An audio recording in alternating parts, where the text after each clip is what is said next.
Clip number 980۔ اس clip میں قرآن پاک کی سورہ فرقان کی آیت نمبر 63 سے 64 تک کی تلاوت، ترجمہ قرآن اور تفسیر قرآن صراط الجنان آپ سماعت فرمائیں گے۔ بسم اللہ الرحمن الرحیم۔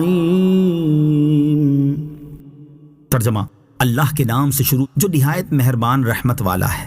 وعباد الرحمن الذین یمشون علی الارض ہونا وإذا خاطبهم الجاہلون قالوا سلاما۔ ترجمہ: اور رحمان کے وہ بندے جو زمین پر آہستہ چلتے ہیں اور جب جاہل ان سے بات کرتے ہیں تو کہتے ہیں بس سلام۔ وعباد الرحمن، اور رحمان کے وہ بندے۔ اس سے پہلی آیات میں کفار و منافقین کے احوال اور ان کا انجام ذکر ہوا۔ اب یہاں سے کامل مومنین کے تقریباً 12 اوصاف بیان کیے گئے ہیں۔ ان کا خلاصہ یہ ہے: نمبر 1، وہ زمین پر آہستہ چلتے ہیں۔ نمبر 2، جب جاہل ان سے بات کرتے ہیں تو کہتے ہیں بس سلام۔ نمبر 3، وہ اپنے رب عز و جل کے لیے سجدے اور قیام کی حالت میں رات گزارتے ہیں۔ نمبر 4، جہنم کا عذاب پھر جانے کی اللہ تعالیٰ سے دعائیں کرتے ہیں۔ نمبر 5، اعتدال سے خرچ کرتے ہیں، اس میں نہ حد سے بڑھتے ہیں اور نہ تنگی کرتے ہیں۔ نمبر 6، اللہ عز و جل کے ساتھ کسی دوسرے معبود کی عبادت نہیں کرتے۔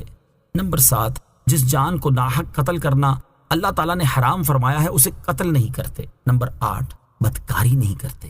نمبر 9، جھوٹی گواہی نہیں دیتے۔ نمبر 10، جب کسی بیہودہ بات کے پاس سے گزرتے ہیں تو اپنی عزت سنبھالتے ہوئے گزر جاتے ہیں۔ نمبر 11، جب انہیں ان کے رب عز و جل کی آیتوں کے ساتھ نصیحت کی جاتی ہے تو ان پر بہرے اندھے ہو کر نہیں گرتے۔ نمبر 12، وہ یوں دعا کرتے ہیں: اے ہمارے رب عز و جل، ہماری بیویوں اور ہماری اولاد سے ہمیں آنکھوں کی ٹھنڈک عطا فرما اور ہمیں پرہیزگاروں کا پیشوا بنا۔ الذین یمشون علی الارض ہونا، جو زمین پر آہستہ چلتے ہیں۔ اس آیت میں بیان ہوا کہ کامل ایمان والوں کا اپنے نفس کے ساتھ معاملہ یہ ہوتا ہے کہ وہ لوگ اطمینان اور وقار کے ساتھ عاجزانہ شان سے زمین پر آہستہ چلتے ہیں۔ متکبرانہ طریقے پر جوتے کھٹکھٹاتے، پاؤں زور سے مارتے اور اتراتے ہوئے نہیں چلتے کہ یہ متکبرین کی شان ہے اور شریعت نے اس سے منع فرمایا ہے۔ وَإِذَا خَاطَبَهُمُ الْجَاهِلُونَ، اور جب جاہل ان سے بات کرتے ہیں۔ یہاں یہ بیان ہوا کہ کامل ایمان والے دوسروں کے ساتھ کیسے پیش آتے ہیں۔ چنانچہ ارشاد فرمایا کہ جب جاہل ان سے بات کرتے ہیں اور کوئی ناگوار کلمہ یا بیہودہ یا ادب و تہذیب کے خلاف بات کہتے ہیں تو کہتے ہیں بس سلام۔ اس سے مراد متارکت کا سلام ہے، اور معنی یہ ہے کہ جاہلوں کے ساتھ جھگڑا کرنے سے اعراض کرتے ہیں، یا اس کے یہ معنی ہے کہ ایسی بات کہتے ہیں جو درست ہو اور اس میں ایذا اور گناہ سے سالم رہیں۔ والذین یبیتون لربہم سجدا وقیاما۔ ترجمہ: اور وہ جو اپنے رب کے لیے سجدے اور قیام کی حالت میں رات گزارتے ہیں۔ والذین، اور وہ جو، اس سے پہلی آیت میں کامل ایمان والوں کی مجلسی زندگی اور مخلوق کے ساتھ پاکیزہ معاملے کا بیان ہوا، اور اب یہاں سے ان کی خلوت کی زندگانی اور حق کے ساتھ رابطے کے بارے میں بیان کیا جا رہا ہے۔ چنانچہ ارشاد فرمایا کہ کامل ایمان والوں کی خلوت و تنہائی کا حال یہ ہے کہ ان کی رات اللہ تعالیٰ کے لیے اپنے چہروں کے بل سجدہ کرتے اور اپنے قدموں پر قیام کرتے ہوئے گزرتی ہے۔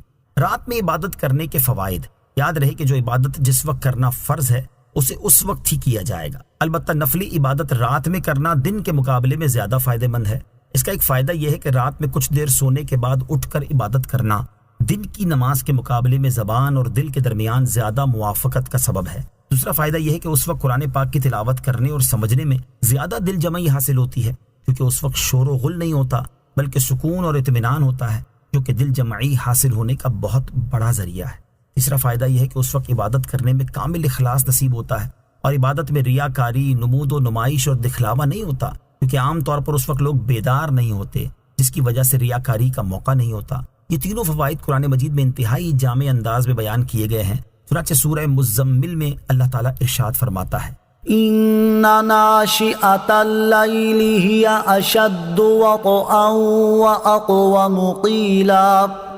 ترجمہ: بے شک رات کو قیام کرنا زیادہ موافقت کا سبب ہے اور بات خوب سیدھی نکلتی ہے۔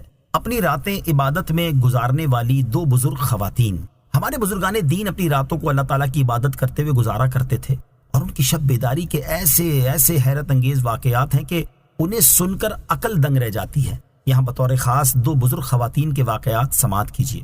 نمبر 1، امام محمد بن سیرین رحمۃ اللہ تعالی کی بہن حضرت حفصہ بن سیرین رحمۃ اللہ تعالی علیہا بصرہ میں ایک انتہائی عبادت گزار خاتون تھی. آپ رحمت اللہ تعالی علیہ ساری رات نماز پڑھتے ہوئے گزار دیتی اور نماز میں آدھا قرآن پاک تلاوت فرماتی. بسا اوقات اپنی نماز پڑھنے کی جگہ پر اتنی دیر نماز میں کھڑی رہتی کہ آپ کا چراغ بجھ جاتا، لیکن آپ کے لیے صبح تک چراغ کی روشنی کے بغیر گھر روشن رہتا. نمبر 2، حضرت رابعہ بصریہ رحمت اللہ تعالی علیہ کی اپنی وفات تک یہ عادت رہی کہ آپ ساری رات نماز پڑھتی رہتی اور جب فجر کا وقت قریب ہوتا تو تھوڑی دیر کے لیے سو جاتی، پھر بیدار ہو کر کہتی، اے نفس، تم کتنا سو گے اور کتنا جاگو گے، ان قریب تم ایسی نیند سو جاؤ گے کہ اس کے بعد قیامت کی صبح کو ہی بیدار ہوگے. ان واقعات میں مسلمان خواتین کے لیے بڑی نصیحت ہے. انہیں چاہیے کہ اپنی راتیں غفلت کی نیند سو کر اور عبادت سے خالی نہ گزاریں، بلکہ رات میں اٹھ کر کچھ نہ کچھ عبادت کیا کریں اور اللہ تعالیٰ کی بارگاہ میں سجدہ ریز ہو کر اپنے اہل خانہ اور دیگر مسلمانوں کی بخشش و مغفرت کی دعائیں مانگا کریں.